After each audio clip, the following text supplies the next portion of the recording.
Kehidupan kita gak sempurna kalau kita jauh dari Allah.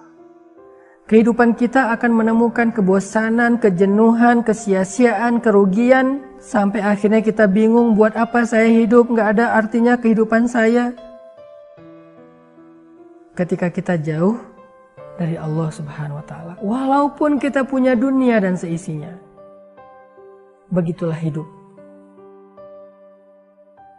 Kita dekat dengan makhluk, dekat dengan urusan-urusan dunia, tetapi kita jauh dari pemilik kehidupan.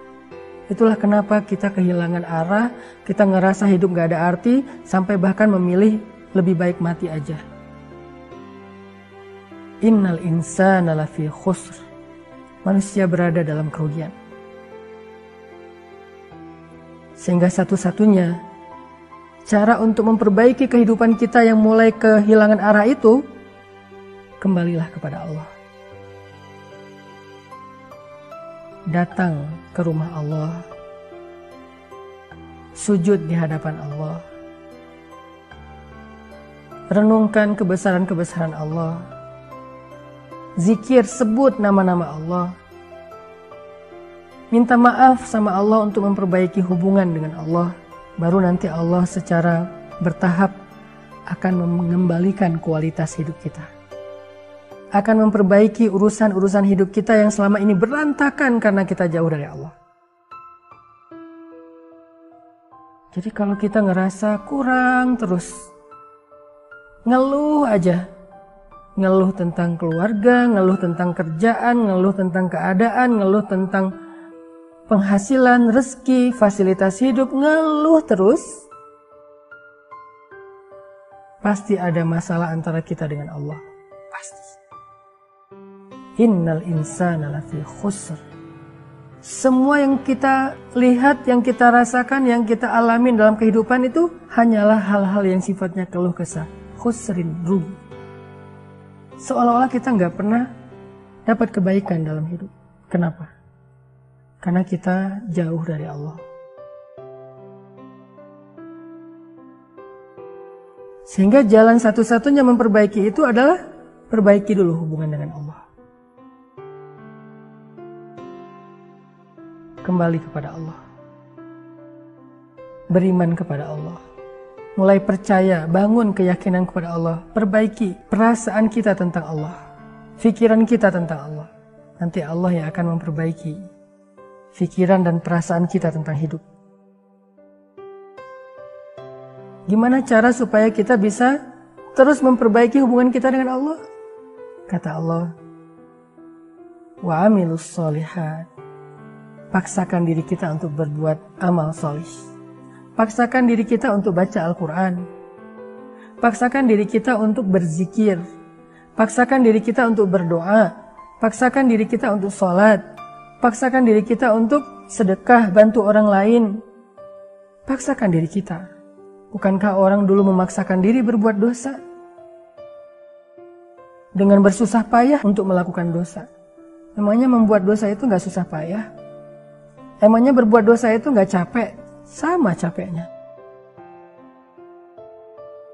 Orang berbuat dosa capek. Orang bermaksiat susah payah. Maka orang yang beramal soleh juga sama.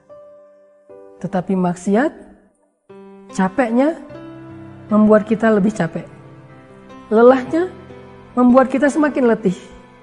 Sedangkan amal soleh, capeknya seperti orang olahraga, capek tapi ada endorfin yang membuat dia happy. Bukankah olahraga itu capek? Ya, tetapi keringat yang keluar membuat dia lebih segar. Peredaran darahnya lancar. Akhirnya dia lebih semangat. Begitulah beramal soleh. Capek, tetapi capeknya membuat dia happy.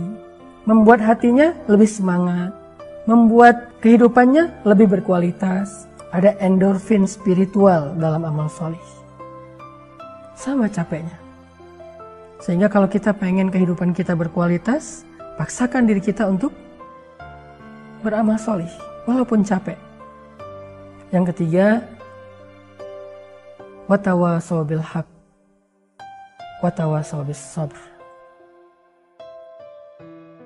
Kalau kita pengen hidup kita berkualitas, kalau kita pengen hidup kita itu semuanya baik, terarah, happy, hubungan kita dengan keluarga semakin baik, semakin bahagia. Yang ketiga adalah watawasau bil haq, watawasau bis sabr. Kita butuh teman. Kita butuh lingkungan. Kita butuh orang yang bisa memotivasi kita, menasehati kita, mengingatkan kita, menguatkan kita, mensupport kita. Kita butuh teman. Kita butuh seseorang yang bisa menjaga mood spiritual kita, mood hati kita. Yang ketika kita lagi lemah, dia menguatkan kita. Ketika kita galau, dia memantapkan hati kita. Ketika kita bingung, dia memberi kita saran. Ketika kita dalam keadaan ragu, dia meyakinkan kita. Kita butuh itu. Sebaik-baik teman adalah orang yang solih, yang bisa mengajak kita kepada kebaikan dan kesolehan.